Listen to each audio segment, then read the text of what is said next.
नमस्कार, स्वागत है आपका के न्यूज में। मैं हूं आपके साथ विशाल पंडित। आप देख रहे हैं हमारी खास पेशकश चुनावी अखाड़ा। इन दिनों ये सियासत का यह अखाड़ा घमासान का सबब बना हुआ है। मौसम के तल्ख तेवरों के साथ ही सियासी पारा भी चढ़ता जा रहा है। फिलहाल हम आपके लिए लाए हैं अलग अलग लोकसभा सीटों की ताजा और गर्मा गर्म चुनावी चर्चा। इस कार्यक्रम में हम बात करेंगे चुनावी रणनीति, राजनीतिक दलों की चुनौती और जनता जनार्दन की अपने नेताओं से उम्मीदों की। तो देखिए हमारा खास कार्यक्रम चुनावी अखाड़ा।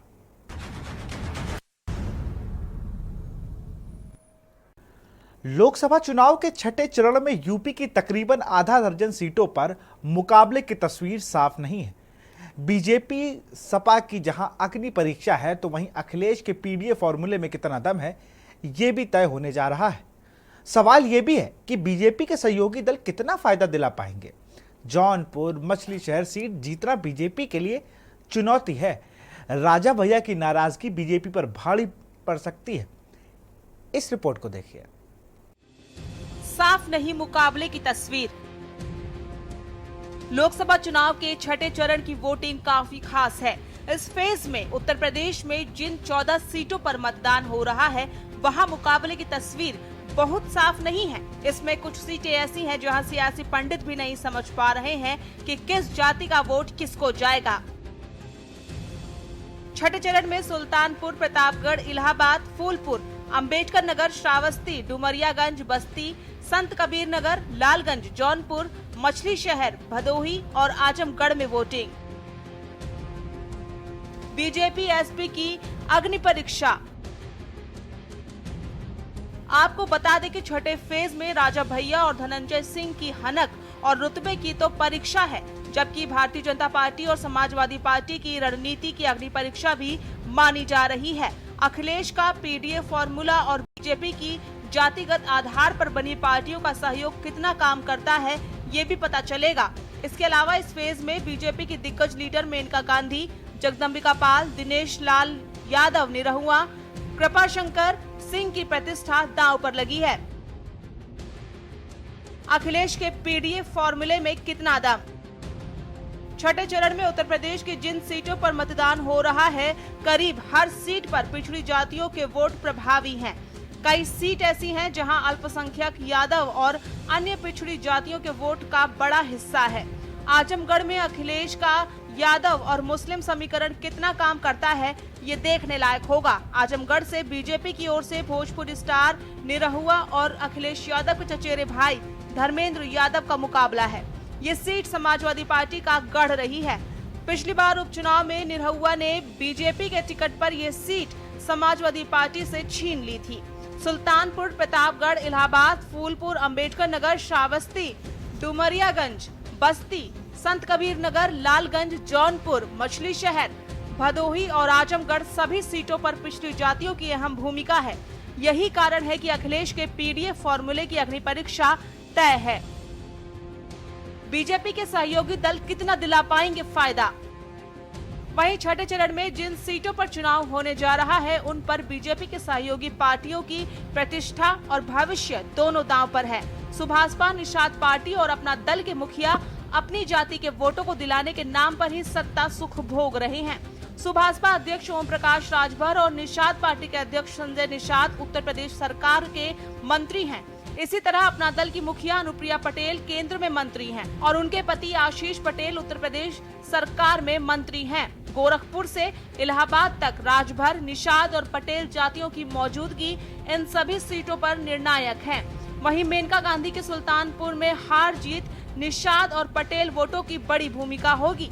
यही कारण रहा है कि मेनका गांधी के नामांकन में संजय निषाद और आशीष पटेल दोनों की मौजूदगी थी। जौनपुर मछली शहर सीट जीतना बीजेपी के लिए चुनौती। जौनपुर और मछली नगर का चुनाव बीजेपी के लिए फंसा हुआ है। Mafia turn politician Dhananjay Singh का इलाका भी बहुत दबदबा है। केवल राजपूत ही नहीं, दूसरी जातियों के वोट भी उन्हें मिलते हैं। हालांकि पिछले कुछ चुनाव वो हार चुके हैं, पर अपने सर्किल के वोट उन्हें हर हाल में मिलते ही हैं।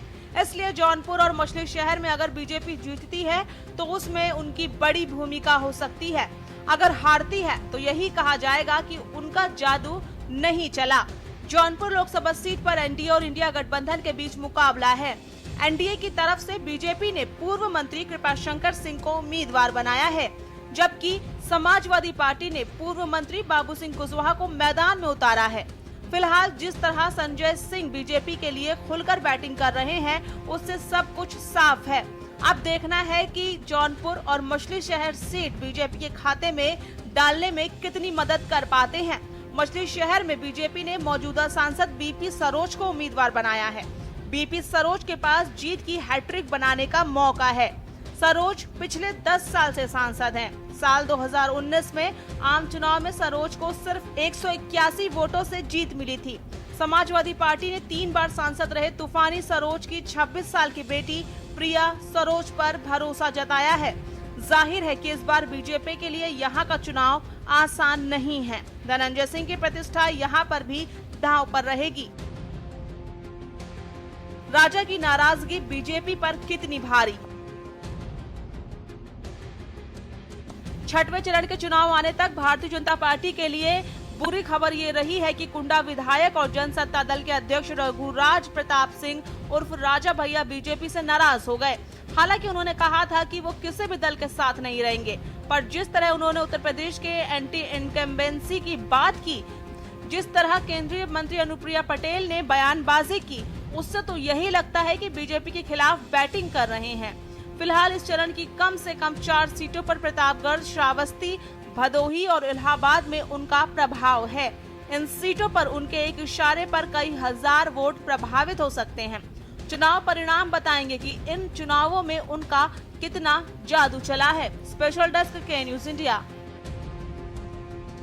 बिहार में लोकसभा चुनाव को लेकर हलचल है। आरा सीट पर भाजपा से केंद्रीय मंत्री आरके सिंह मैदान में है, तो वहीं इंडिया ब्लॉक प्रत्याशी सीपीआईएम नेता सुदामा प्रसाद उन्हें कड़ी टक्कर दे रहे हैं।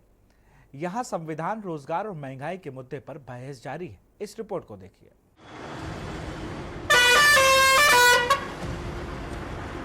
बिहार की आरा लोकसभा सीट में भोजपुर जिले की 7 विधानसभा सीटें शामिल हैं।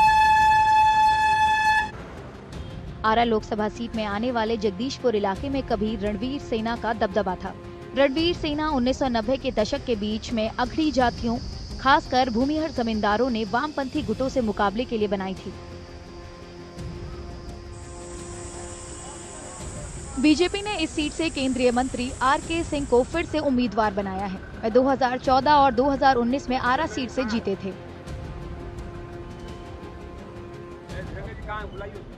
सिंह का कहना है कि बीजेपी की अगुवाई वाला एनडीए गठबंधन बिहार की सभी 40 सीटें जीतेगा। अब जो इंडी गठबंधन है ना, इंडी गठबंधन है, इंडी गठबंधन ऐसे फैंप कर रहा है। आप ये देखिएगा कि हम जो देखे हैं या जो हम फीडबैक लिए हैं यहाँ पर, जितने ये 5 चरण हो गए, ये लोग का एकदम बिल्कुल सुपरा साफ है, जीरो कर रहा है, जीरो। कहीं पर ये लोग एक भी सीट नहीं जीत पा रहा है। हम लोग पिछली बार 39 जीते थे ना, इस बार उससे ज़्यादा हम 40 जीतेंगे, आप देख लीजिएगा। बीजेपी समर्थकों का कहना है कि पिछले 10 साल में विकास हुआ है और इसी मुद्दे पर वे चुनाव लड़ रहे हैं। पहले और अब में बहुत का अंतर है, सुधार है। विकास के मुद्दा पर हम लोग लड़ रहे हैं। पहले के विकास काफ़ी है, सुंदर है, अच्छा है। विकास के पीछे हम लोग चलते हैं।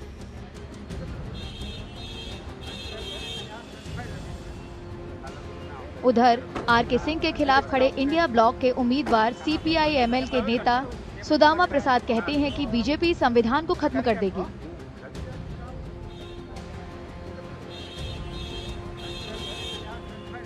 यहाँ मुद्दा संविधान है, रोजगार है और महंगाई है। हम लोग देख रहे हैं कि पिछले 10 वर्षों में देश की जो संवैधानिक संस्थाएं हैं उसको मोदी सरकार कमज़ोर कर रही है और इनके कई सांसद बोल चुके हैं कि अब इस देश को संविधान की ज़रूरत नहीं है, पुराना पड़ चुका है, अब इसकी जगह मनुस्मृति से देश चलाया जाएगा। कुछ वोटरों का कहना है कि बेरोजगारी, महंगाई और विकास की कमी उनके मुद्दे हैं। यहाँ पर लोग चाहते हैं कि पर्यटन स्थल जगदीशपुर को बनाया जाए, बने, ताकि यहाँ के लोगों को रोजगार मिले। और ऐसा है, केवल विकास के मुद्दा पर यहाँ के लोग चाहते हैं कि मैं अपना मतदान करूं। बेरोजगारी भी यहाँ चरम सीमा पर है, महंगाई इतना है कि आदमी तरस गया है। अब ये लड़ाई है 90-10 का लड़ाई है, 90-10 का लड़ाई है। सच्चाई यही है, जो शोषण करने वाले हैं 10% है और जो शोषित समाज है वो 90% है, समझ गया ना।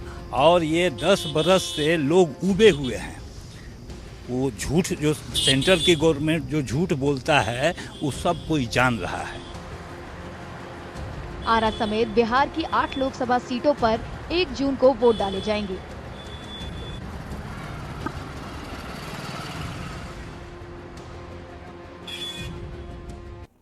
पश्चिम बंगाल में लोकसभा चुनाव का शोर है। विकास के जब दावे हो रहे हैं, तब समस्याओं को लेकर लोग नेताओं से उम्मीद कर रहे हैं। बहरहाल बड़ा सवाल यह है कि गरीबों का दर्द कौन सुने।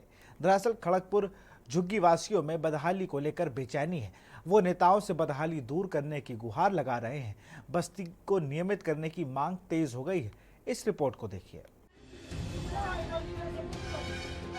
पश्चिम बंगाल के खड़गपुर के वार्ड नंबर 22 की गांधीनगर बस्ती में रहने वाले लोग पीढ़ियों से पीने के पानी की सप्लाई और शौचालय जैसी बुनियादी सुविधाओं का इंतजार कर रहे हैं। यहाँ पानी का परेशानी है, लाइट का परेशानी है, और यहाँ पर मतलब ये रेल का जगह है। आप कभी बोलता है से उठ के चले जाओ, यहाँ पर रेल का जगह, रेल को जगह चाहिए, तो हम लोग रहने का भी घर द्वार ठीक नहीं है। और पानी का बहुत परेशानी है। पानी जो हम लोग कोर्ट से लेकर आके यहाँ के नहाते हैं, चौड़े में नहाते हैं, बाथरूम फथरूम हम लोग कुछ नहीं है। उनके घरों में जाम नालियों से हमेशा बदबू आती रहती है। बरसात में यहाँ पानी भर जाता है, जिससे हालात और खराब हो जाते हैं। নালার প্রবলেম আছে, মাসেও এসেনি ওইখানে পরিষ্কার করতে। 2 মাস পেরিয়ে গেছে কিন্তু নালা পরিষ্কার করতে এসেনি। কোনো জিনিসে যে একটা বলে ডিব্বা দাও, ইয়া কোনো জিনিসের যে প্রবলেম আমরা যে যাব কিছু নয়, ওইসবে কোনো পানি না পর্যন্ত আমাদেরকে কোনো কিছু হেল্প করতে। आप लोग क्या करते हैं फिर? ये नाला कैसे साफ करते हैं? नाला हम लोग करते उधर मेहतर रहता, जाके बुला के पैसा ला कर चंदा करके हम लोग उठा के सफा करते। ये इलाका मेदिनीपुर लोकसभा सीट का हिस्सा है, जहां 25 मई को वोटिंग होनी है। बस्ती के नाराज लोग मांगे पूरी नहीं होने की वजह से चुनाव का बहिष्कार करने की सोच रहे हैं। इस बार हम लोग वोट नहीं देंगे गली का, हम लोग उनका इलाका कोई वोट नहीं देगा। हम लोग उनका पानी देगा, बिजली देगा, घर रहने का देगा, तब वोट देंगे, नहीं तो नहीं देंगे। हम लोग उनका वोट के लिए कुछ भी ऐसा कुछ काम होता ना, बोले रेल का जगह है, आप लोग उनका नहीं होगा, आप लोग उन जाइए, तो हम लोग उनका वोट रेल का जगह से किस लिए लेता। हम लोग उनको बहुत सुविधा है इस सबका। गांधीनगर खड़गपुर की 29 अवैध रेलवे बस्तियों में से एक है। कुछ बस्तियां 100 साल से ज्यादा पुरानी हैं। इन बस्तियों में 50,000 से ज्यादा लोग रहते हैं और सभी एक जैसी समस्या का सामना कर रहे हैं। राज्य की तृणमूल कांग्रेस सरकार का आरोप है कि रेलवे इन कॉलोनियों को नियमित करने की मांग को लंबे समय से नजरअंदाज करता रहा है। हमारा म्यूनिसिपैलिटी के द्वारा हम लोग कम्युनिटी लैट्रिन, पानी और शौचालय का व्यवस्था कर सके हैं। अगर रेलवे एनओसी देते हैं तो हम लोग उनके लिए घर का भी व्यवस्था कर सकते हैं और सुचारू रूप से हम लोग बिजली का भी व्यवस्था कर सकते हैं। कैसे हो सकता है? अगर रेल चाहते हैं जो ये लोग ठीक से रहे तो एनओसी देने में उनका तकलीफ का। इन बस्तियों में रहने वाले लोगों को चुनाव से उनके हालात बदलने की उम्मीद बहुत कम है। ब्रेक के बाद आपका स्वागत है। कश्मीर घाटी में ज्यादा वोटिंग के मायने खास हैं। रणनीतिकार ज्यादा वोटिंग को घाटी की फिजा में बदलाव का बड़ा संकेत बता रहे हैं। बता दें कि बारामूला लोकसभा सीट पर वोटरों ने इतिहास रच दिया। यहां 20 मई को 59% वोटिंग हुई। ये 1967 के बाद सर्वाधिक वोटिंग का प्रतिशत है। इसी तरह 13 मई को श्रीनगर सीट पर वोटरों का उत्साह दिखा था। इस रिपोर्ट को देखिए। कश्मीर में बारामूला लोकसभा सीट पर 2024 के आम चुनावों के 5वें दौर में 20 मई को हुई 59% वोटिंग ने इतिहास रच दिया। 1967 में लोकसभा सीट बनने के बाद से ये सबसे ज्यादा वोटिंग प्रतिशत है। इससे पहले 13 मई को श्रीनगर लोकसभा सीट पर लगभग 38% वोटिंग हुई थी। ये 1996 के बाद से इस लोकसभा सीट पर सबसे ज्यादा वोटिंग प्रतिशत है। 1990 के दशक की शुरुआत में घाटी में उथल पुथल शुरू होने के बाद से कश्मीर में चुनावों में वोटिंग प्रतिशत में इजाफा घाटी में हो रहे बदलाव की ओर इशारा करता है। The main reason is that people have understood that everything can be achieved through a democratic process. They have seen violence, gun and terrorism for the last 40 years. We did not bring any objective, proclaimed objective. And people only suffered, so they think the best way to get their problem solved is by joining the democratic process. 2014 के बाद जो यहाँ एक चुप सा माहौल छाया हुआ था, सन्नाटा छाया हुआ था, वोटरों को आज लगा कि हम अपनी वो खामोशी तोड़ देंगे और वो पोलिंग बूथ पे निकल गए और एक अच्छा खासा टर्नओवर हुआ, जो कि कहा जा रहा है कि जमहूरियत की वाकई जीत है। चुनावों के साथ कश्मीर के इतिहास को देखते हुए इस बार ज्यादा वोटिंग होना अहम है। पिछले 3 दशकों में घाटी में हुए ज्यादातर चुनावों में अलगाववादियों के बहिष्कार के ऐलान का सामना करना पड़ा है। हालांकि इस बार किसी ने भी चुनाव बहिष्कार की बात नहीं कही। जानकारों का मानना है कि भारी वोटिंग की एक वजह लोगों की वो भावना भी रही जो 2019 में अनुच्छेद 370 खत्म किए जाने के बाद आई राजनीतिक शून्यता के बाद उभरी। कश्मीर घाटी के लोग चाहते हैं कि उनकी आवाज को उनके चुने हुए नुमाइंदों के जरिए सुना जाए। I tell you, people are trying to express themselves, and they have expressed themselves.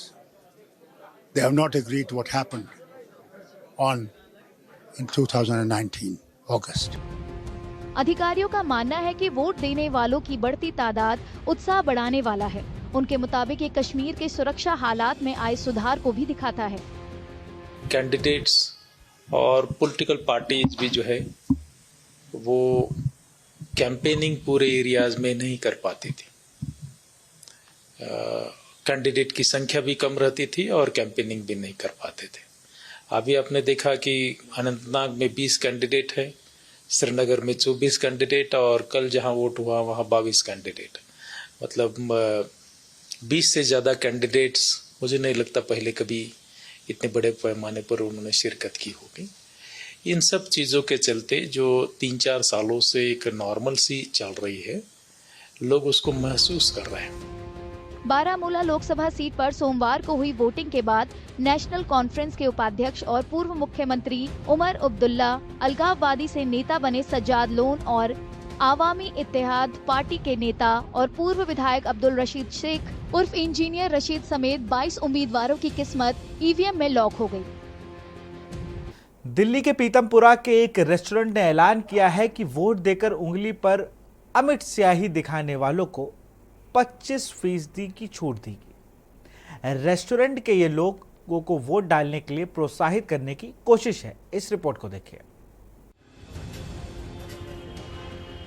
Delhi के पीतमपुरा के एक रेस्टोरेंट ने ऐलान किया है कि वो वोट देकर उंगली पर अमिट स्याही दिखाने वालों को 25% की छूट देगा। ये लोगों को वोट डालने के लिए प्रोत्साहित करने की कोशिश है। सर, उसका उद्देश्य हमारा यही है कि एक तो हमारा समाज के प्रति हमारा काम है, समाज के प्रति हमको क्या कार्य करें। दूसरी बात यह है कि लोग जो आज की डेट में डिस्काउंट देख के वोट डालने जुड़ रहा है, क्योंकि वोट डालने लोग जाते नहीं हैं, जिसकी वजह से हमारा जो रेशो है वो कम हो रखा है, जिससे रेशो हमारा बढ़े वोट डालने के अंदर। जो यंग जनरेशन है वो बाहर घूमने फिरने चली आती है, तो मैं चाहता हूँ कि ज़्यादा लोग वोट डालें। मैं हमेशा जैसे कोई इलेक्शन आते हैं, हम उस इलेक्शन के अंदर हमेशा हम प्रमोट करते हैं कि हाँ जी लोग वोट डालने चाहिए। रेस्टोरेंट वोट देने वालों को 25 से 31 मई तक 25% की छूट देगा। चुनाव के छठे दौर में शनिवार को दिल्ली की सभी 7 सीट पर वोट डाले जाएंगे। तो फिलहाल चुनावी अखाड़े में इतना ही। देखते रहिए के न्यूज़ इंडिया। नमस्कार।